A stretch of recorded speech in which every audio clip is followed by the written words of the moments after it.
Garrick, what have you been up to? Are you going to tell me about how you smashed your car up? What's going on? Yep. Oh, That no. is, you go snow wheeling, and I thought I would have learned this lesson already, just not do it. Yeah, we need to But it talk has to about keep this. teaching me that I shouldn't go snow wheeling.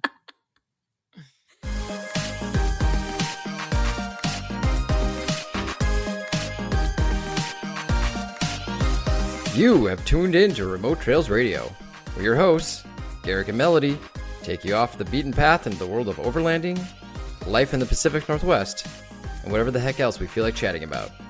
So grab a drink, settle in, and let's hit the trails together. Welcome, and thank you for tuning in today. I'm Melody. And I'm Garrick, and probably some writer in the future too, so listen for some cameos there. And this is Remote Trails Radio. Okay, today we have a full set for you. We have broken cars, swing outs, waking up in a tent in a lake, so much damage while snow wheeling, my goodness, mods to the rig in good weather, and then a gear focus powered overlanding with a side of Discount Tire to round us out. It's kind of a roller coaster there we got ahead of us. That's a lot. Sweet. Well, let's get into it. Hey, Garrick, do you have any updates from past episodes? I do, and it's a good one, mostly. Okay. Oh, mostly? Yeah, so this is from episode 39. I was racking my brain, going crazy, pulling my hair out. Trying to figure out what the thud was in my car. Okay, I was like going through the many things that you've been annoyed about recently, and that you researched. They are numerous. Crazy. So I was excited. I was like, okay, which one are we going to talk about today? Yeah. So with little hair I have, I've been pulling out, and I finally gave up. I had removed everything out of my car, and I was just like, oh, I had gone and I bought even like rubber washers to like put behind the little stops that are in my hatch, just to make sure my hatch wasn't rattling. And then, now my hatch is super secure, so that's the thing. That thing's never gonna rattle. But it was still like the most like crazy. It was definitely like something you could tell that the way it was thudding. It was like thud, thud, thud, thud, thud, thud, right? Like, it's like, okay, something's like loose and hitting. I was like, what could it be? So I finally gave up and bought it. It was not the hatch, which that seemed like the most obvious just from a layman's perspective. But no. So I brought it to the shop, and then they found out that the upper shock mount in my rear driver's side strut. So it's like the strut of the shock actually and the back connect differently, but it's like all in one plate that they call like a shock bucket, I guess is what they call that shock mount. Okay. So that was separating from the frame. Oh, I'm trying to picture it. Yeah, it's hard to. I'd have to share a diagram if I can find one. It's kind of hard to picture because you can't even see it when you're just like looking past the tire. You have to get underneath the rig to really see it. And even from there, it's like kind of blocked by the axle. So it's not super obvious. Okay. I had to, even just to take a picture of it, I had to like kind of wiggle around. I'll share it on our Instagram. It's not going to help people as far as understanding where it is because it's very much just a bunch of parts and then something separating. But it was separating from my frame. And I had like maybe 2 inches left that was still connected to the frame. So whoa. Yeah. So wait, what I was hearing, is this where the bump stop connects to the frame or no? It's not. It doesn't have anything to do with that. I'm not sure if the bump stop is on that same thing or not. I'd have to look. But anyways, it's the very top of what your spring and your strut mount to. So what I was hearing, that bouncing sound, was literally that shock bucket hitting my body of my car. This sounds terrible. As I was going over bumps. Yeah. Yeah, it's real bad. Yeah, that sounds bad. Yeah. So thankfully we have a shop here in town called True Line Frame and Wheel. They're I know them. Central District. Yeah. Cool. Well, they did a great job. They got me in real quick, and they got it done like within a half day. And it was also really close to the WeWork office that my job has. So I was actually able to drop it off there and just like walk to the WeWork, put in a day's work. And then they were done like by 1 p.m. that same day. So that's amazing. Wait, how did you find out about them? So the shop that I brought it in, that was just the local Toyota dealership here in Lake City. They had recommended a body shop here in Lake City, but the body shop in Lake City had said, "Oh, actually, we would probably just send you to True Line for this particular job." So I was like, "Okay, I'll just go where you recommend Whoa. it. If you're the body shop, I know what's up."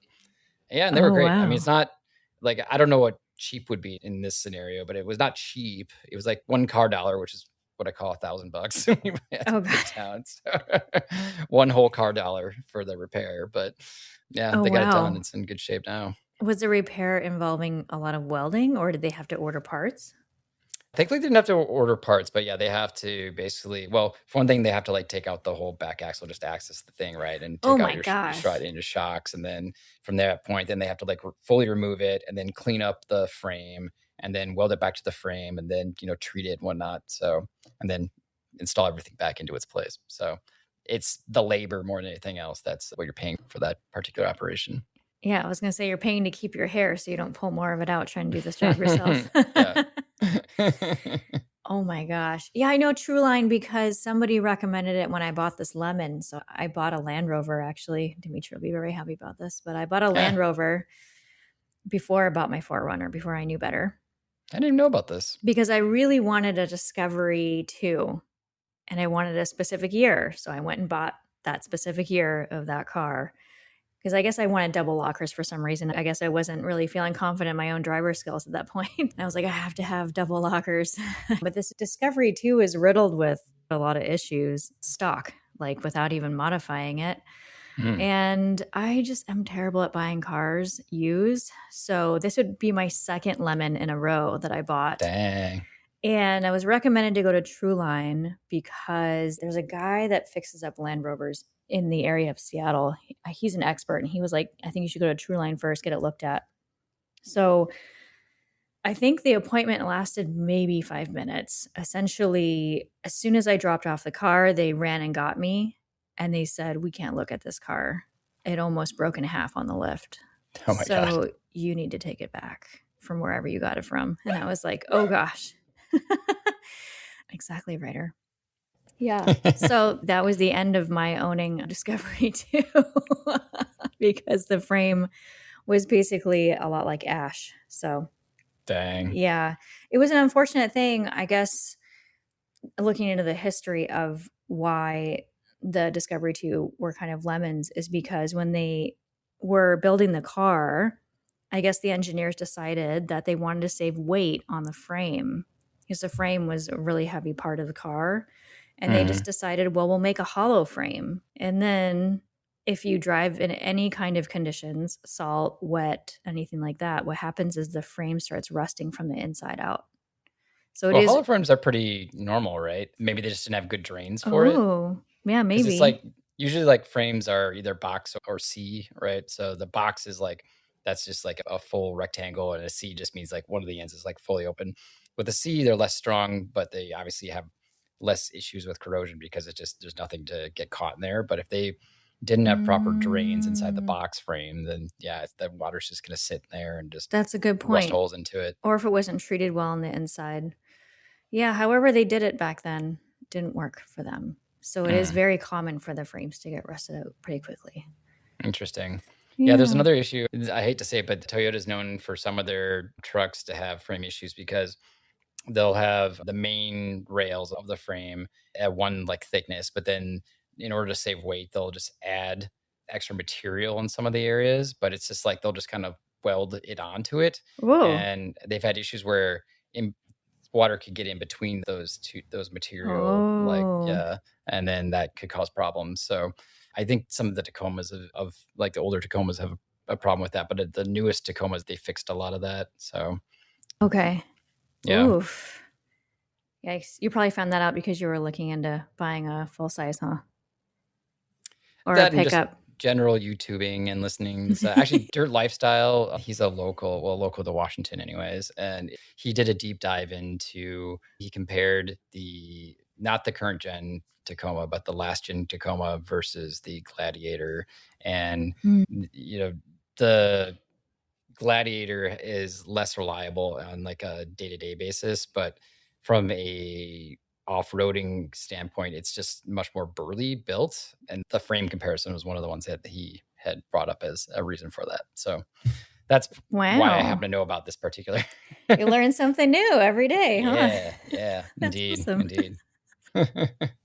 But my frame's good. It was just, this had gotten separated. Actually, the guy at That's True Line good. said, "Oh, it looked like it had cracked." So he's like, "It seems like you're pretty tough on this rig." And I was like, "Yeah, that's accurate." You're like, what are you talking about? I baby this thing. It doesn't even have any scratches on the outside. Yeah. And actually, along those lines, I'll have more about that later in this episode. So Oh keep boy. listening. Okay. Yeah. Yeah. Sounds So that is good. the update from episode 39. Shout out to True Line Frame and Wheel. So if you happen to be in the Seattle area and you need something like that done, check them out. Melody, I believe you also have an update from a previous episode. I have an exciting update with a sort of meh ending. It's like an indie film. So we were talking in episode 38 about awning swing outs and how excited we both were about that, but how expensive it could be. So I Mm-hmm. did find out that late last year, Kick-Ass, really cool company, amazing for lots of things, including a shower awning. They actually made the solution. It is out right now. Basically, they're selling a premium shower awning it comes with what they call a fold out. And so you can buy the left or the right swing out. And it's a really great price. It's basically everything that we ever wanted, except they don't sell it in the USA. So I did want to mention it for our Australia listeners. If you are looking for a swing out for your shower awning, then definitely check out Kick-Ass. It's a great price. So I'm looking at the listing right now and I'm seeing it and it says $249.95. Now, is that Australian I dollars? Thanks for that. Yeah, it's Australian dollars, but I believe that's for their old version.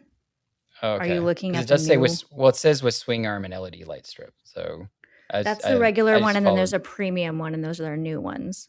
It should say Yeah, premium left or shower. It right. says premium shower. Yes. Yeah, so it's kick-ass premium shower awning with swing arm and LED light strip Yep. for $249. If that's in That's in Australian Australian dollars, dollars. that means Yes. it's really cheap. Well, it would be. Yep. We off tariffs now, so it's not always as good. That's a great price. Oh yeah, because I was looking for alternatives that you can get in the United States, and the cheapest I could find is without an awning. There's a company called Dirtbox that was selling Mm-hmm. just the swing out for $290. Mm-hmm. Yeah, and that's one of the Yep. cheaper ones. Exactly. So this is an all-in-one Dang. solution. They even have bundles. They come with like shower floors and fun stuff like that. So if anyone is traveling from Australia wants to bring us a care package, please get in touch with us. I even called them. I really just said I was desperate to get one of these. What can I do to get one? Like, I'm so unkempt and unshowered and unclean, forever unclean. Please clean me. Yeah, definitely first world problems here. But I did beg them softly to please ship it to me and I'll pay for it. And they essentially said that I could have my Ford or, go to one of their stores and pick it up and bring it to me. So I'm sure that's nothing less of $400 US. So Yeah. for right now, it seems like not a good deal. But I did Not want to let viable. everyone know. I know we have listeners around the world now. So yeah, Australia, you've got something good. That's also a good point. Like if you're ever going to any country for like a vacation or work trip or something like that, maybe check and see if they have something that you can only get there and you can't get in your home country, because you might score something cool. Right? If it was this time last year, I could have brought it back with me. Yeah. No. All right. Well, you know. Yep. Cool. All right. So I think we can move on to what we've been up to lately. All right. Well, I can speak to what I did a couple weekends ago. And the reason I say that is because that was when we were having the torrential rain was really bad. And I believe, Garrick, you were camping just on the other side of that same mountain range. I was essentially in one of my favorite spots. It's 45 minutes from Seattle, so it's really quick to get out there. And overlanding, you don't have to set up much. There is one site there that allows tents, but it is very uncommon to get that site. It's huge. It can fit a lot of people and has some nice flat ground. Unfortunately, everything looked really dry. Even though it had been raining for a week, the ground seemed dry. However, we put a tent down, and this reminds me why I don't tent camp very much anymore. We woke up in a lake. So that sucked. Oh no. What seemed like a really great flat tent site turned out to be like very unfortunate. But Dang, was your tent tubbed at least? So like you weren't no. like, oh Well, we no. had a tarp down, but no, the lake just consumed everything. And we were on So it was wet mattresses. inside your tent too? Yes, it was Oh, no. it That's was the a worst case lake. scenario. I know it was like the Dang. Nick situation. But we had like our little mats. They were probably like, I don't know, 1 or 2 inches off the ground. And that was pretty much the only thing saving us. And I had both dogs with me. So the Dang. 2 dogs managed to stay dry. Thankfully, they have a lot of hair. Survivors. So that was, they really are the survivors. They knew what was going on. And then having a tent, it's really loud when it rains, like really loud. Oh, Like yeah. it was very impressive, even though it was right next to a rushing river where I thought the sounds would kind of get washed out. Yeah, no. Anyway, Dang. so I don't know what to tell you about that or any words of wisdom. My But usual tip is just not to camp in Western Washington during the winter. It's kind of a bad way to be. you know what's really crazy about these sites? So I have all these sites marked in my maps on Gaia, and man, I couldn't find half these sites. Also, it was in the dark. So kudos to my lights that were lined up along both sides of the car because I could drive while the lights were on.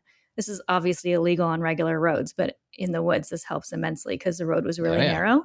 So I was able Mhm. to check out campsites on the right with my lights while I'm driving very slowly past them. And half of them were gone because I guess whatever happened in the last year, the river washed away the Oh, yeah. Well, campsites that were there's a along the crazy river. flooding last fall, right? So, yeah, that changed the landscape a lot of these river areas for sure. It was shocking. I was like, oh my gosh, I have pictures of this location and having camped here a bunch, and now it's not there anymore. You just delete it right off your Gaia. Dang. This is terrible news. Well, I guess there's beach there now. Yeah. Ew. Well, probably less trash, probably too. So.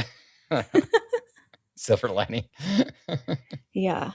I know. Now it's getting so warm. I'm thinking about camping in really hot weather. So now I'm like starting to look into websites that have hot temperature maintenance. So Mm. cooling things, and cooling things are so much more expensive than heating things. Yeah. Oof. It's like a whole You other start to world. realize just how good we have it up here. Yes, exactly. Oh, well, Garrick, what have you been up to? Are you going to tell me about how you smashed your car up? What's going on?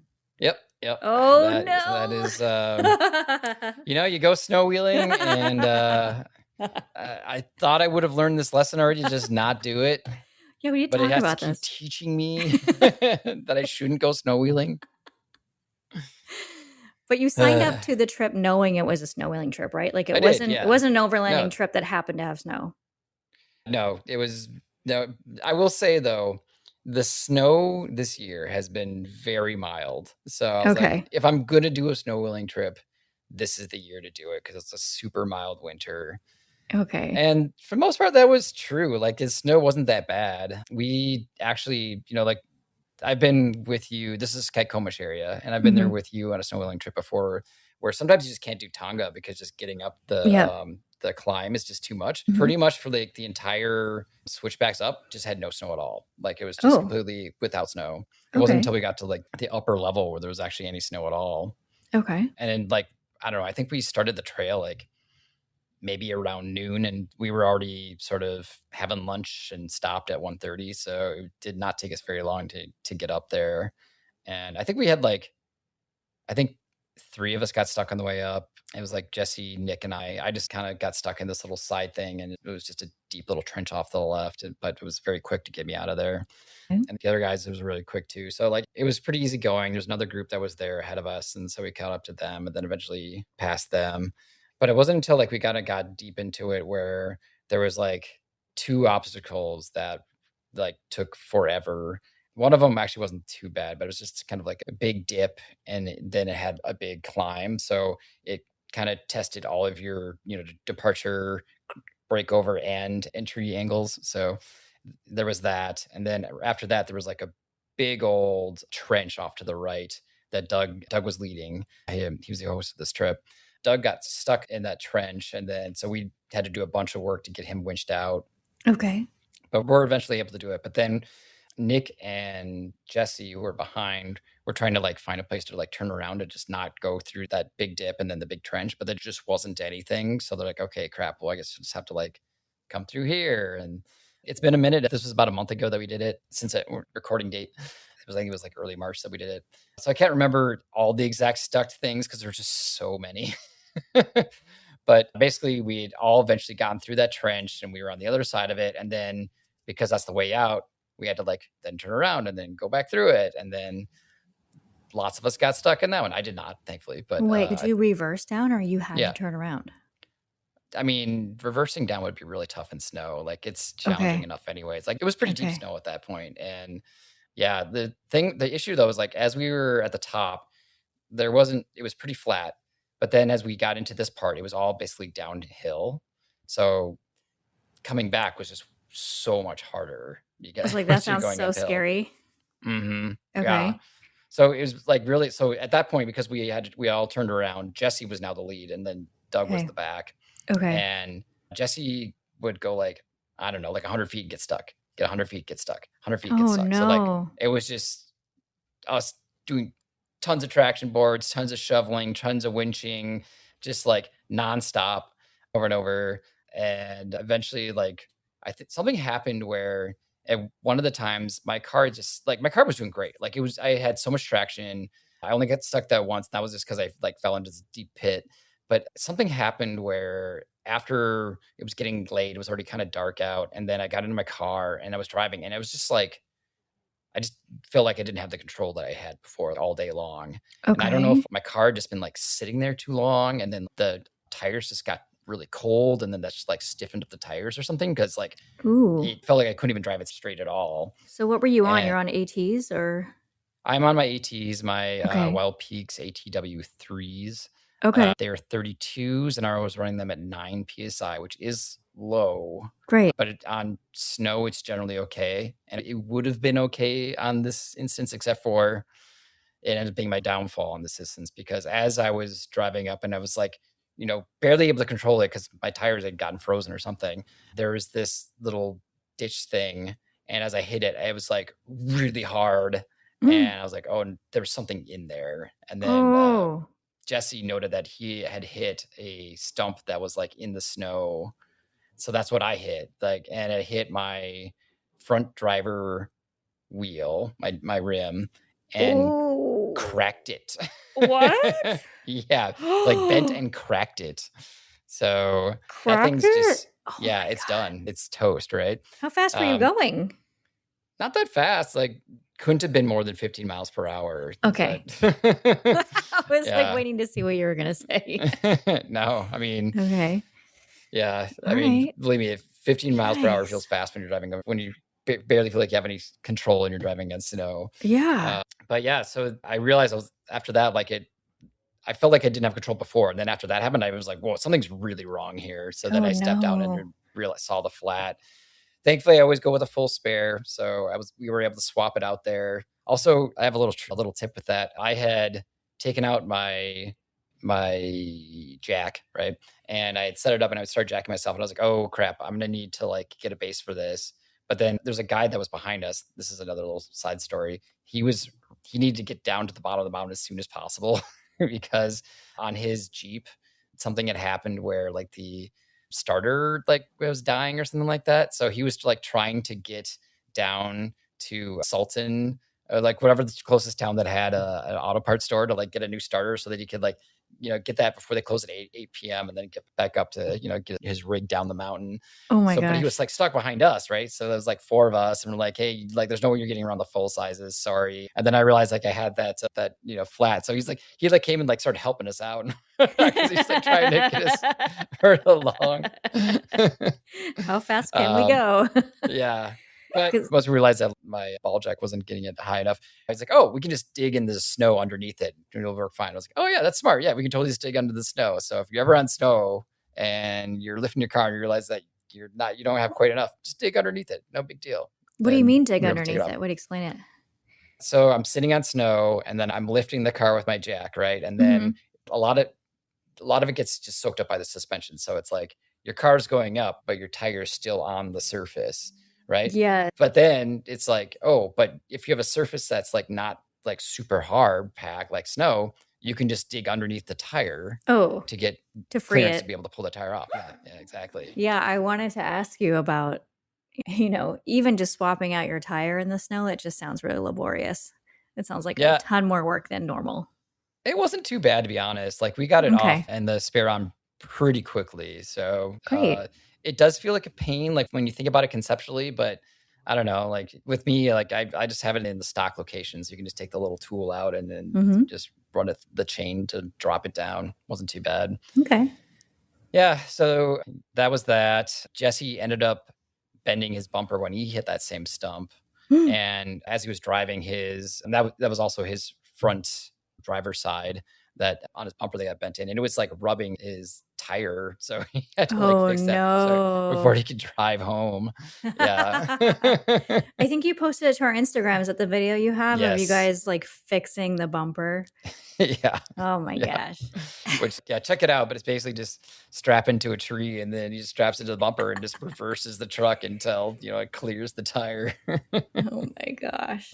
That's a Yeah. lot of body damage for just one stump in the Yeah, middle of the I know. road. That thing's got some notches on it. Because it turns Wow. out, I just found this out very recently, like this week, that it wasn't just my rim that was broken. My steering has felt a little off, like not terrible, but a little off. And I was like, what is going on with this? Like, I have more play in it, and it just seems to have like a little bit of delay. And it was like something's different.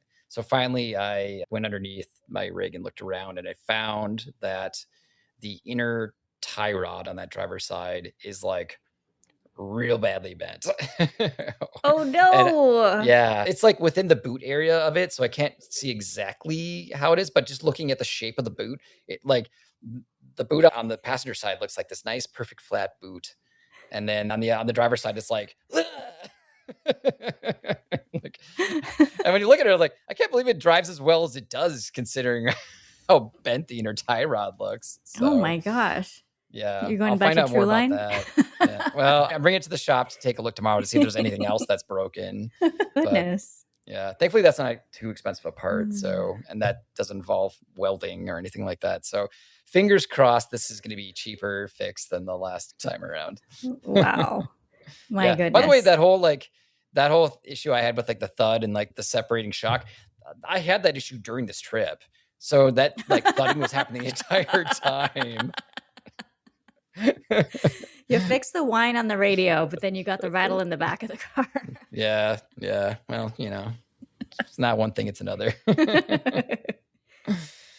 Wow. But Okay. It was an yeah, expensive thankfully, trip. yeah, it was an expensive trip, but we were able to drive it, home on our own rigs, so that was good. That's really good. I'm currently hunting Facebook Marketplace for a replacement for my wheel. Mm-hmm.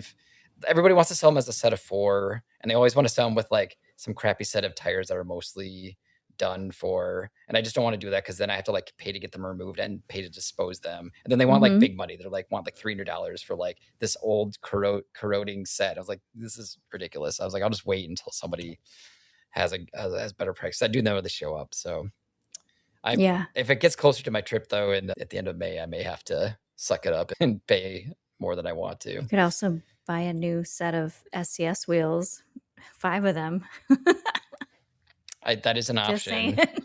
Yeah. Well, we'll be talking both this episode and next episode of all the new things I have purchased. So I've been a little crazy with the spending lately. So I gotta Okay. save somewhere. Maybe no SCS wheels for you if you're going to crack them. I mean, if SCS wants to sponsor us and then send us wheels, that's absolutely something that we could do. That is also an option. Just be okay with me possibly breaking them. Oh man. So were you guys camping up there or you were just doing a snow whaling day?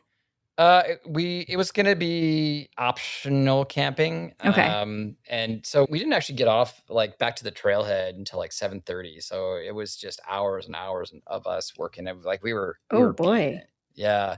And it's only about an hour from my house, so it wouldn't have been that bad to get back. But I had like done all the prep for like, all the stuff for camping one. I was like, well, if I gone through all this work, I was, I even like put my sleeping platform in the back and everything. I was like, I just would rather do it. And Yeah. it was like raining, but it was not as bad as it was raining on your side, apparently. Because it was really just a light drizzle on our side. So we went up Beckler, and I knew of several spots because I've camped off Beckler several times. And we actually found a spot I have not camped at before. It was right next to a meaningful bridge that you have to cross over there on your way up to Jack Pass. And it was a nice spot. And like we were able to have a campfire going. We got to use Nick's awesome awning. That thing served as a great barrier from the drizzle that was Nice. coming down. Yeah. Aw. And yeah, it was actually good camping. I used entirely my Stoke Voltaics kettle, my electric kettle for my cooking. Heck I yeah. heated up my pre-made stew, and then in the morning and just, boiled some water, whatever. But Oh, great. my first official fully electric camping trip that I went on for my cooking and all that. So I guess it was nice not having to pack the propane tank, I have to say. That's great. Yeah. But then the morning was kind of how you described, where it was just so wet and it was just absolutely dreadful. So we didn't like sit around to have coffee or anything in the morning. We're just like, let's get the heck out of here. You're like, as it's soon been as nice, possible. guys. We spent a Yep. lot of time together. Exactly. Oh boy. We're taking a break. It's Melody jumping in to say we're hanging out on Instagram if you want to keep up with the Overland nonsense. And if you're on Apple, Amazon Music, or Spotify, go ahead and download the episode so you don't lose us. All right, back to it. Well, I think I let the cat out of the bag saying that your radio doesn't have a whine anymore. Do you want to elaborate? Yeah, so I did some wrenching now that we've had some nice days. I feel like I'm glad I'm talked about how wet it was when we were camping, because every time we've been recording, it's been a gorgeous day. And today is no exception to that rule. Mm-hmm. It seems we bring out the sun for these It's recording nice sessions. out. Yeah. Yeah, it's so gorgeous. But yeah, a couple weeks ago, it happened to be one of the first real nice days of the season. So I went and I swapped out my Blue Eddy Charger 1, which I had talked about previously, where it was still working, but the Bluetooth function isn't working anymore. So it'll charge, but I can't change the voltage level. So it's like it'll be forever stuck at 220 watts of charging power. So, which I've actually given to you, Melody, so that it is now your 220 watts to do with as you please. Oh, jeez. I don't know what I'm doing. But now, yeah, the new one's working great. I set it to 56 volts now, so I'm getting 560 watts of output, which is awesome. And the Bluetooth is working great for me. And then while I was in there, I was like, okay, well, I've had this BTEC GMRS 50 Pro that was sitting next to my desk, staring at me, reminding me that I needed to do it. So I finally went through, and that actually ended up being a pretty satisfying project, because when I first bought my car way back in 2020, I had pulled out the head unit because it just had like a tape deck in there. Yeah, I mean, shout out to tape decks, because I actually think cassette tapes are cool, but I don't have it anymore, so I wasn't really able to use it. So I just swapped it out with a Sony unit that actually doesn't have any sort of physical media at all. It's literally just Bluetooth into it and radio. But I remembered when I did that the original head unit had a separate amp that was installed behind it. And so I was like, you know what? I wonder if this BTEC GMRS 50 Pro, if it would actually fit in that place. And it totally does. And I actually was even able to like reuse some of the brackets that held in the amp to put it in the exact same spot and hold it in there nice and tight. So yeah. Stealthy. And it's stealthy. It's just the handset coming out from underneath the console. It looks great. From us testing it, it now sounds great. I don't have a whine. Apparently I don't have any real interference. So yeah, that was very satisfying for me, Garrick. As somebody who's had to deal with that whine for years. Yeah. It was very nice to hear it clear. Yeah, for somebody who has a podcast with radio in the name, it's shameful how bad my radio was for so long. Oh, that's right. We tested it on our way to the Lagalog Overlanding event. Yeah. Like the spring meet and greet. Right, which I think is actually, we'll talk about that more in our next episode, but I think it's pronounced Tagalog, or because I always say Tagalog as like the language, in the Philippines, but Mm-hmm. it's Tagalog, I guess. It's Tagalog is how you say it. So I Ooh. suspect the name of that group is actually Laglog. Okay. Yeah. Thank you for correcting it. I actually didn't know. Yeah, I didn't know either. That was one of the things I learned on that trip. So yeah, stay tuned to our next episode to hear more about that. Awesome. Yeah. So yeah, it was a good wrenching overall. I also have some new gear to talk about Oh my that I gosh, was of course you also, do. I was hinting about in previous recordings. I'm looking at this list and I don't think this is a complete list, Garrick. It's not, because there's too Because much stuff. I'm like, wait a There's too much minute. stuff. You're Yeah. holding back on me. Yeah.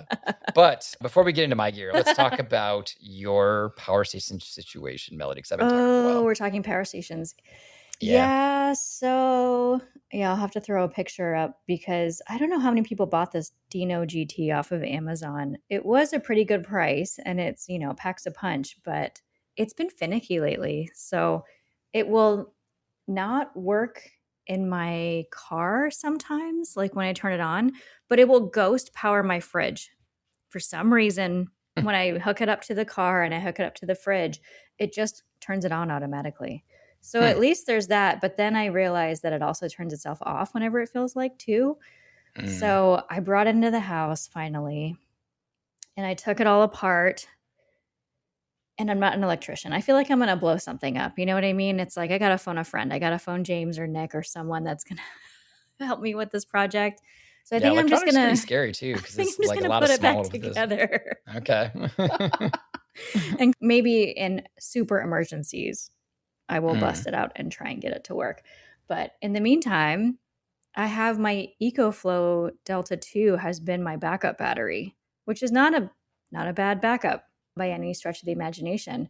I got it Is when it it was on a similar capacity to the Dino? yes. I think it's the Okay. same. I think it's the same actually. Oh, well, the Delta 2 should have been your primary to begin with then. Right? Exactly. So I didn't know how long the Dino GT was going to last. It seemed pretty solid, but now that it's not, it's now being replaced by the EcoFlow Delta 2. And this thing is amazing. The only Yeah. thing that's different is that the interface of the Dino GT, all the plugs were in the front of the unit, so the long side. And the EcoFlow is Yep. the opposite. It's on the short sides.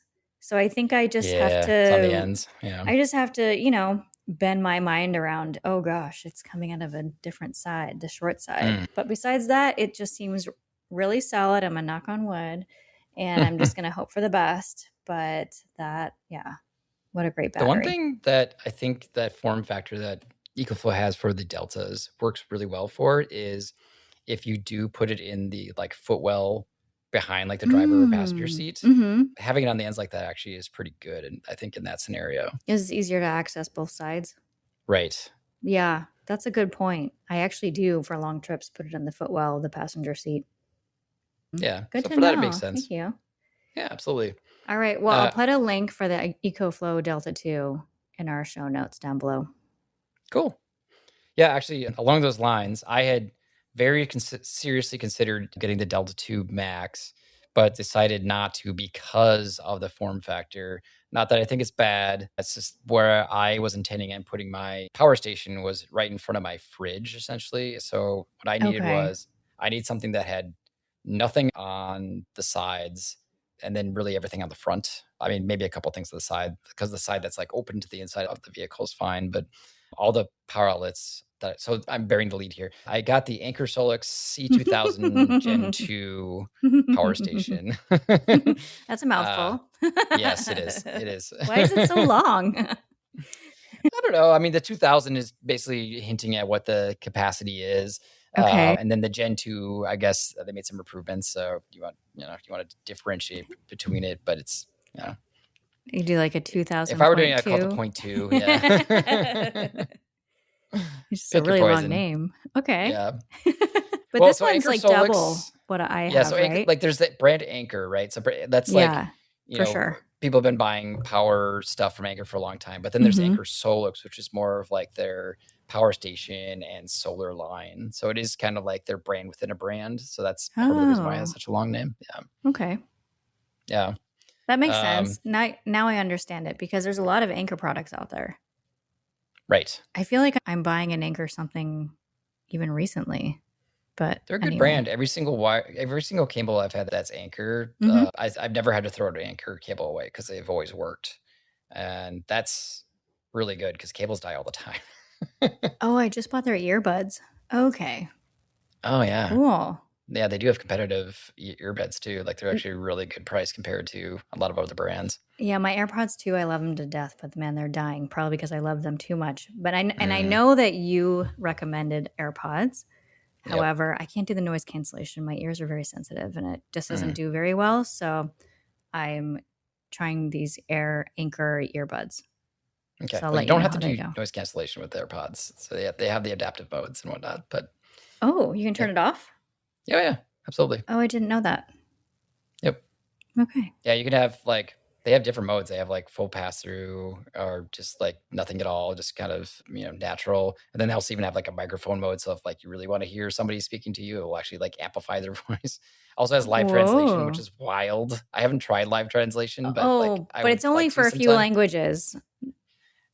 I mean, It's if you download it, it's the list was quite huge. really? Yeah, because Oh. I added Spanish just in case, right? Because I've been Hmm. taking Duolingo, Hmm. but the list that they had was pretty massive. Oh, I mean, okay. it looked like it was like over 20 for sure. I So, think they didn't have any Asian languages yet, which is what mm, I wanted it for. got it. That's fair Yeah. because you are going down there. Yeah. Cool. But yeah, no, Hmm. that so I have the 2000. I bought it on from their site directly, which I recommend because I bought it at I think it was like $7.99 was the price I bought it for. And then they lowered it to 750 like a week later. Mm. And I had remembered that they had a 30-day price guarantee on their site. So Ooh. I contacted their customer support, which they're known for having really good customer support. And they totally lived up to that reputation for me because I emailed them at like 10 p.m. in the evening. Right. I was like, okay, I'll hear from them tomorrow, hopefully. I had heard back from them the same evening telling me how to basically automatically get my price match refund just using their website. Wow. So I was able to just like go into their website and then there's this like, you have to like say return whatever, but then within return options, there's like just, price match refund. And it was all automated and boom, you know, $50 plus the tax right in my pocket, like just like that. So Wow. yeah, I was really impressed with that for sure. That's nice. That does remind me, and this is going to get a little off topic, but I'm trying to buy tires right now. I want my Mickey Thompsons and ATs. And I Hmm. am searching around for the best price. They're around $300 a pop because of the size. I looked online and Mickey Thompson's actually having rebates. So you can buy them and then get like a $100 gift card. Oh yeah. And also with Discount Tire, if you buy them online, they have like a price match link and you click on that and then you just submit photos, screenshots of whatever you have of a competitor website for the same tire and they will actually beat it. Not only match it, they will beat it. Nice. So we'll see how this goes. I'm going to try it. Nice. You just I'm a reminded big me fan of of that. Discount Tire. I've used them for I love all Discount my tire Tire. purchases. Yeah. Yeah. I actually even had them swap out because my spare tire, I don't do like the 5 tire swap. So my spare tire was basically like a new tire, Oh, right? So because I yeah, knew me like it was gonna too. take me a minute to like get a replacement wheel, I actually just had them swap the spare tire with the one that was on the broken rim. So now that Mm, all my treads actually still, the same and the even same. across all four again. Yeah. That's smart. Yeah. Yeah, And they there's were fast. different. Like I was able to same day booking. It was great. I love that you can make an appointment. Yeah. That's nice. Hmm. And there's so many different locations too. Like even if I wasn't able to get a same day in like Northgate was what I went to, I have Linwood that's really close, or even Bothell. Like there's lots of good options nearby. So And I think they're America's Tire in California because I remember going there and they honor the certificates. oh yeah, yeah. I forgot that they had a whole nother brand. Yeah. Anyway, sorry to get off topic. Okay. All So right, so your Anchor Solix, have you been using it? I've been using it. That's why I had to get the extra voltage out of that my charger one from Blue Yeti because I it can now accept up to 800 watts of charging, and Whoa. from that charger one I can do 560. So Whoa. yeah, yeah. At that log, I had used the an induction cooktop.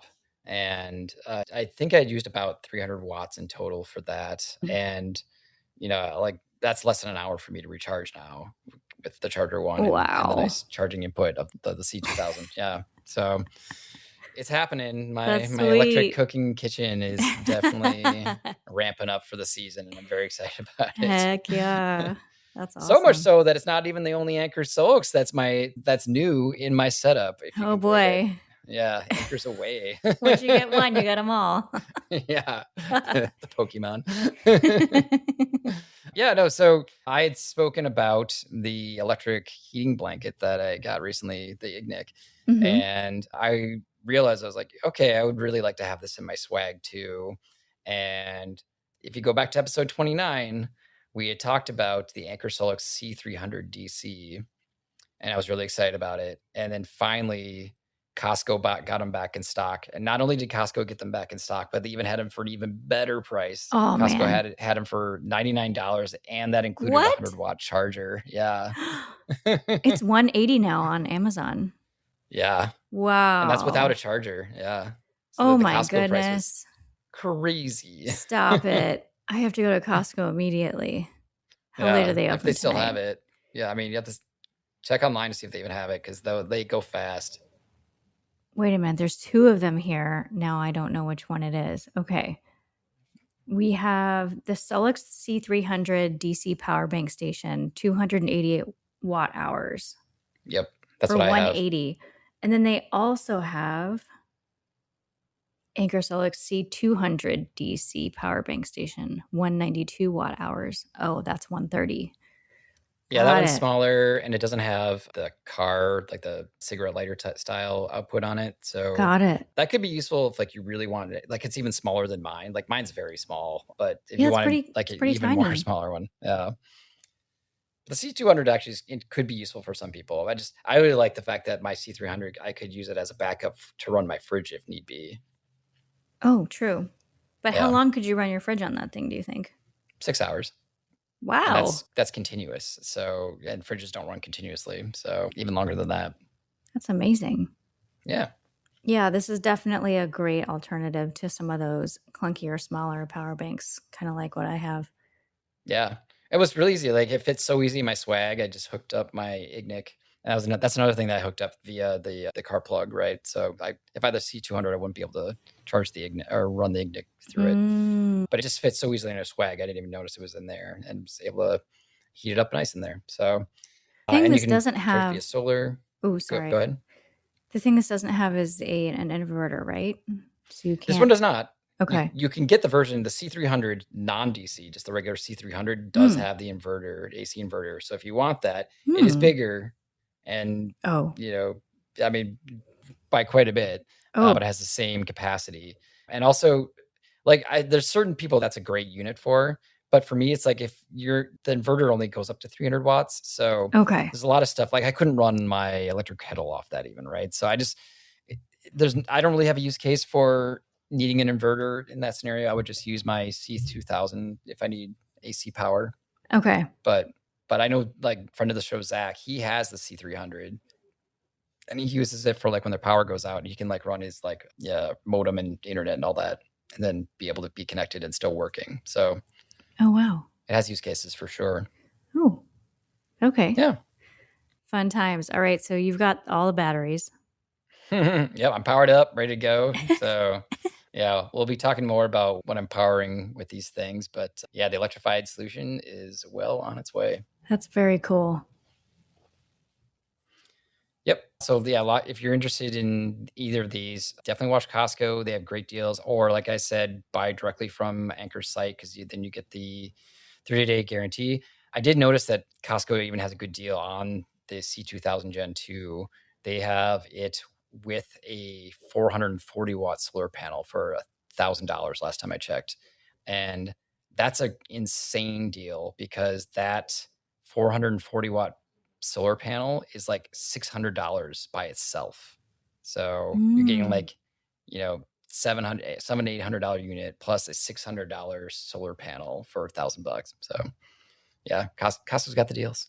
I think they're getting more into the outdoor space, because I keep seeing their stuff while I'm on their Facebook page for like Costco finds. There seem to be a lot more outdoorsy things that they're doing more and more. So there's like a Absolutely. light that I want to buy. There's all sorts of stuff. Yeah, I've been watching the website for that light you linked, Mm-hmm. the Infinity X1 2000. Mm-hmm. But I might just have to go there and see if they happen to have it in the store, because I think what they list online isn't always the same what's in stock locally. Yeah. Cool. Yeah. All right. Well, that's probably enough gear nerding out. So why don't we move to random recommendations? How don't you get us started, Melody? Oh, yes. Random recommendation today is that Toyota gives out free stickers. If you have a car, oh my gosh, I'm struggling with words today. If you've got a Toyota that is at least 100,000 miles, they have a free sticker for you. They come in 100, 200, and 300,000 mileage, and they're free. So you just have to sign up. I'll put the link in the show notes, and you can sign up your Toyota. What you need is a photo of your dash that shows you have at least 100,000 miles, and they will send you the corresponding sticker in the mail. Although I had done this so long ago that I forgot, it must have been a couple weeks ago. I forgot that I did this. And so I received something from Toyota in the mail, and I thought it was that crazy guy that says he's from New York that's trying to sell you a warranty, like that fake warranty. I would get this letter in the mail all the time. I don't know. I don't know anything about this. Well, maybe because you don't deal with the Renton Toyota, but I guess he got the mailing list for pretty much anyone that's ever gone to Renton Toyota. Okay. And he scams people by pretending to be from Renton Toyota, which he's not. Yeah. And he sells you a warranty on your car. I mean, most extended warranties are scams anyways, so I even called the number to see if there was a real human, and there really is. There's really a guy that is working 9 to 5 scamming you. So beware. Dedication right there. So I thought this was that. So I almost threw it out because I thought it was this dude again. I'm like, oh no, Toyota. But no, lo and behold, it was my awesome sticker. And I looked online. There are some other people selling the sticker because they're using the same design, but I guess they're making a better sticker that lasts longer, because there are complaints that this one falls apart. But I'm pretty excited. Cool. Got my 100K. What are you up to now, Garrick? Well, I was just going to say that those are rookie numbers, but just a baby. But all those 100,000 are yours, right? So mine is 320. So the rig is definitely been around the block, but I've only owned it for 90,000 of those. So you actually have more miles on your car than I have using my car. So that's surprising because you do drive east quite a lot to the Dakotas, and I feel like I've used mine a lot going down to California. I guess I did. You also do have a lot your of head start on me though too, right? Because you got yours in 2018. Yeah, and I did start off-roading at like 1,000 miles on the car. So nice. I did get a head start. All right, Garrick, what's your random recommendation today? Yeah, so I have been deep into planning for my May trip to Capitol Reef down in Utah. And with this one, this is the farthest away from Seattle that I've ever organized. And it's about 16 hours of driving time each way. So basically, we have to spend 2 days to get down there and 2 days to get back. And as you know from our Hawaii trip, you're not always guaranteed to find a camp spot in between, especially in that dead zone where you get into like that southeast Washington, southwest Idaho, northeast Oregon. There can be a real dead zone of just like RV parks, and RV parks have their own special thing and are not very accessible all the time. So I was looking for alternatives for making sure that we'd have somewhere to stay. I mean, there's definitely dispersed opportunities out there, but when you've been driving for 8 hours in one direction, you have another 8 hours ahead of you driving the next day. It's nice to just know that there's a place waiting for you rather than like have to get there and then like, okay, let's hope we can find something, right? Oh, for sure. Right. So I quickly found out that Idaho state parks are not great for people that are out of state because they'll charge you $14 per rig before you even are paying for your camping reservations. Oh. Yeah, it's really spendy. Okay. Out of state tax. So I was like, yeah, exactly. I was like, all right, well, gone with the Idaho ones. And then there were some good Oregon ones, but that just wasn't far enough along. So I decided to look at Hip Camp, which I have used Hip Camp before. Mm-hmm. And Hip Camp, if our listeners not aware, is basically people who have private land and private properties will rent out spots generally on, like, you'll have like a field spot or something like that. But some of them, like, they've really leaned into it and are really built up and almost have made like their own like mini campground. They have this feature on Hip Camp called Road Trip, and it was awesome. All I had to do was be like, I'm starting in Seattle, I'm ending in Green River, Utah, and it'll show me all the hip camps that are like nearby on the route between those two places. So that was great because I could just look and be like, okay, cool. I know I want something sort of like around Boise as like our midpoint. And I was able to find this really cool spot that is not too far from, like, I think it's like Nampa, Idaho. And they have like a little lake there and they stock it with fish. So you can like fish if you want to. And, you don't, and because it's private land, like, you don't have to like get a fishing license, right? It's just on their property. And also they allow campfires, and it's a cool looking little spot. It's called Kegel Cove, Cagle, Kegel Cove. So I booked it for our way there and on the way back because I was like, oh, this looks fantastic. And the host was really responsive when I was asking her questions and whatnot. So, Wow. Yeah. This is really useful. Feature. We have some smart engineers because most of the times when I look for a hip camp, I'm doing a road trip. I'm not just going to one place and flying in. When you're driving, you are moving around. And so, yeah, this is great. Okay, so what I do is when I go on hip camp, I basically go into the search function, and then road trip is an option. So it's really easy to access as a feature. It's on their website and also on their app too. Cool. And they listed it as a beta feature, which is interesting because it seems like it's really well built out already. So nice. I don't know how they can improve it, but it's pretty great. Well, I hope they approve it. Gosh, you have to write them a review or something, Garrick. Yeah. Make sure it gets I think they're probably just looking for feedback. Like, did this work? So I think you're right. I think I should give them some feedback. Like, this is awesome. You recommended it on the podcast. Yeah, definitely. All right. So yeah, check it out. Especially because sometimes there's, state parks get booked like months in advance, but you can go to popular areas and still find something on Hip Camp, which is nice. Yeah, I've used it before myself, and I really highly recommend it. Sometimes you get campsites on there, like actual campsites, and they're listed on Hip Camp. Like some are RV sites and some are established campgrounds, and for some reason they post on Hip Camp as well. But hey, I'm here for it. Any option. You just gave me this like crazy idea where like you go on to the best campsites, like state campgrounds in America, and just like make reservations 6 months in advance and then just relist them on Hip Camp. Oh gosh. Just flip the campsites. This is terrible, Garrick. I know. This is so bad. We already have problems getting them. Again. Yeah. Oh boy. All right. Well, for more ideas, keep listening. Remote Trails Radio. How to be evil. All right. Well, I think it's about that time. Do you have any closing thoughts, Melody? I'm having one of those foggy days. So I think my closing thought is put some fun into it, whatever you do. And laugh even if you are not in a jolly mood. It might make you feel better and everyone else around you. Yeah, for some context, Melody recently returned from a trip abroad, and so she's still going through quite a bit of jet lag right now. So the fact that we're recording it all is much appreciated. Hopefully you guys can't tell. I'm going to go to sleep right after this. Sounds like a good plan. All right, with that then, let's call it a wrap.